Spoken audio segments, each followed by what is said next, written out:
여러분 안녕하십니까, 반장입니다. 며칠 전 중국의 펑미엔 신화는 한 가지 흥미로운 뉴스를 크게 보도했습니다.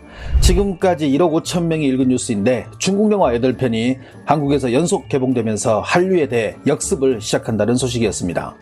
중국 영화 척살 소설가를 시작으로 총 8편의 영화가 잇따라 한국에서 개봉하는데, 이와 같은 규모로 한국에서 중국 영화가 릴레이 개봉하는 사례는 전무후무하다며 드디어 중국의 영화가 한국에서도 빛을 보기 시작했다고 뉴스는 전했습니다.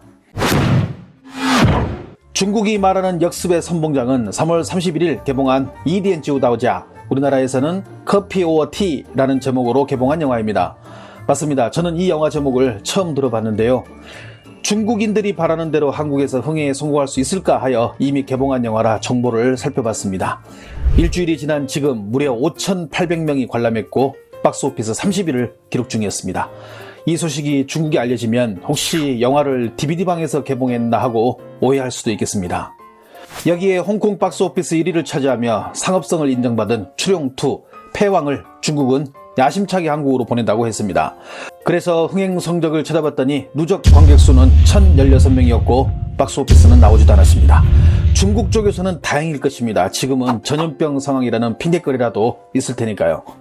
그 밖에 몇 편의 영화가 더 상영될 예정인데, 중국이 흥행에 가장 자신을 보이는 영화는 소년 시절의 너라는 영화로, 이 영화는 한국의 네이버에서 평점 9.49를 받았다며 작년에 한 차례 개봉을 했으며 올해 4월 22일 다시 한번 재개봉을 하는 작품이라고 설명했습니다.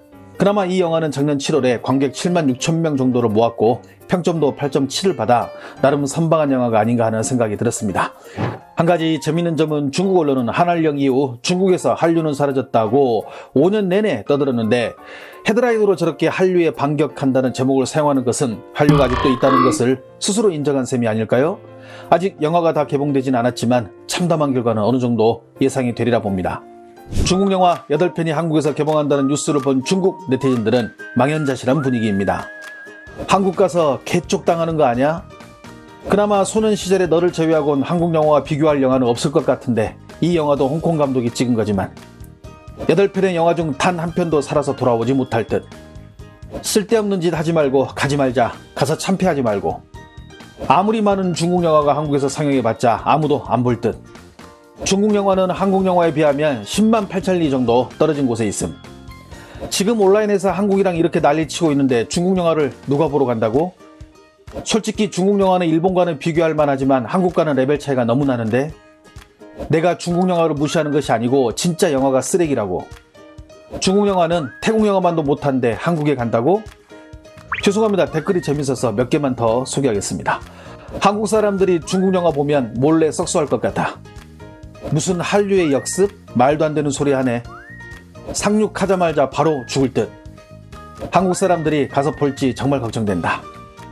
중국 언론들은 예전부터 예스 한류를 부정하려 들고 한한령으로 인해 한류는 중국에서 완전히 사라졌다고 스스로 주문을 걸지만, 중국 사회 속에 뿌리 깊게 박혀있는 한류의 그림자를 지우기에는 역부족으로 보입니다. 이를 증명하는 이슈가 며칠 전 중국에서 발생했는데요. 바로 팬 사랑이 엄청나기로 유명한 엑소의 백현 때문입니다. 백현은 지난 2일 팬 커뮤니티 리슨에 5월 6일 입영 통지서를 받았다는 내용의 글을 올립니다.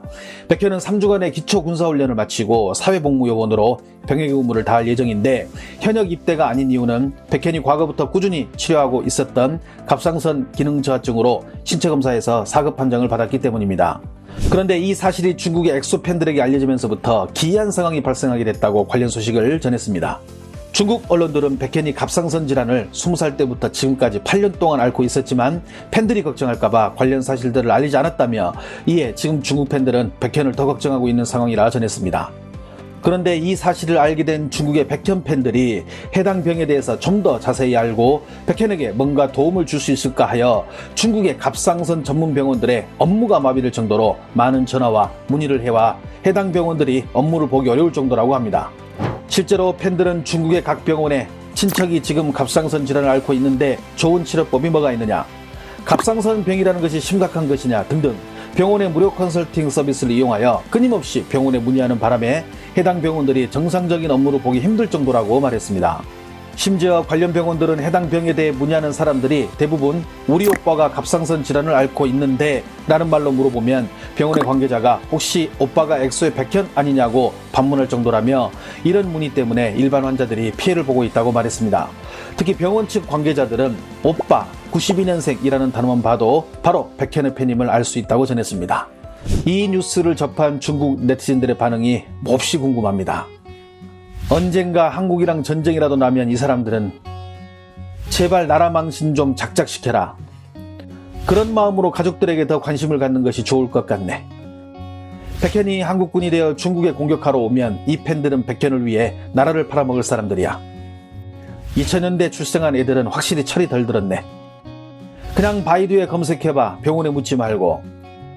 한류 팬이나 나이키 팬이나 비슷하네. 한국을 위해 군 복무를 하는 사람들을 위해 저렇게 관심을 가질 이유가 있을까? 예전에 군 복무하는 한국 군인에게 팬이라고 위문품을 보낸 일이 있었지. 저런 이유 때문에 한국군에 위문품을 보내는 것일까? 중국인들이 댓글에서 자꾸 한국 군인, 군복무 이야기가 나오는 이유는 이미 이런 사례가 작년에 한번 있었기 때문입니다. 당시 중국에서 큰 논란이 있었던 일인데요. 엑소의 디오, 즉 도경수는 2019년 7월 1일 군에 자원 입대하여 군복무를 시작하게 됩니다. 당시 도경수가 자대 배치를 받은 부대는 바로 1949년 6월 창설된 유서 깊은 부대로 월남전에도 참전한 수도기계화 보병사단 명호부대였습니다. 당시 중국 팬들은 도경수의 생일은 1월 12일을 맞아 근무 중인 명호부대로 생일 선물을 보내기 시작합니다. 안 그래도 자국의 한류 팬들을 탐탁지 않게 여겼던 중국의 언론과 네티즌들은 그들이 보낸 생일 선물을 보고 매국노라고 비판하기 시작합니다. 이유는 두 가지인데 첫 번째는 도경수뿐 아니라 같이 생활하는 전우 50명에게도 겨울용품을 선물했기 때문입니다. 두 번째는 선물과 같이 보낸 응원 메시지 때문입니다. 조국이 부르면 맹호는 간다는 도경수가 소속된 명호부대를 생각하며 착안한 응원고였기 때문입니다. 이에 중국의 네티즌들은 개인을 응원하는 것은 뭐라 하지 않지만 한국군을 응원하는 것은 말이 안 된다. 너희는 나라를 지키는 중국인민해방군에게는 이런 동계용품이나 선물을 한 적이 있느냐? 전쟁 나면 한국군을 위해 싸울 사람들이다. 군대 간 우리 형 동생들은 고생하며 나라를 지키고 있는데 한국 군대에 물자를 보내다니 제정신이 아니다 등등 수많은 비난글이 달린 사건이 있었습니다.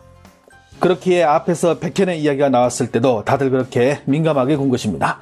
비단 이런 일뿐만 아니라 중국의 각종 커뮤니티에 들어가면 BTS를 비롯한 한국의 수많은 스타들에 대해 이야기를 나누고 하루빨리 중국에 와서 공연하는 모습을 보고 싶다. 혹은 한국의 스타들이 중국 시장이나 중국 팬들을 잊지는 않았을 거다 등등 여러 말들이 오고 가고 있는 것이 현실입니다.